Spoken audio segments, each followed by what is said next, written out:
ناصر حسین شاہ نے بحریہ ٹاؤن کراچی کو ریگولرائز کرنے کا عندیہ دے دیا۔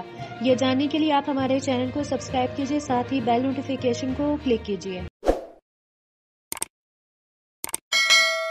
منصوبے میں اب تک تعمیر عمارتوں کو ریگولرائز کرنے سے سرکاری خزانے کو 1 کھرب سے زائد آمدنی متوقع ہے۔ واجبات کی ادائیگی کے بعد بحریہ ٹاؤن کراچی میں تعمیر شدہ اور زیر تعمیر ہزاروں عمارتوں کو قانونی شکل دے دی جائے گی۔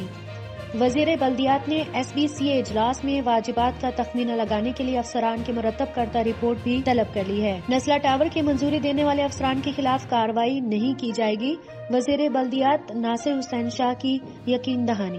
صوبائی وزیر بلدیات سید ناصر حسین شاہ نے بحریہ ٹاؤن کراچی کو ریگولرائز کرنے کا عندیہ دے دیا ہے اور اس سلسلے میں واجبات سے متعلق رپورٹ طلب کر لی ہے۔ بحریہ ٹاؤن کراچی میں اب تک تعمیر ہونے والی عمارتوں کو ریگولرائز کرنے سے سرکاری خزانے کو 1 کھرب روپے سے زائد آمدنی متوقع ہے، جبکہ واجبات کی ادائیگی کے بعد بحریہ ٹاؤن کراچی میں تعمیر شدہ اور زیر تعمیر ہزاروں عمارتوں کو قانونی شکل دے دی جائے گی۔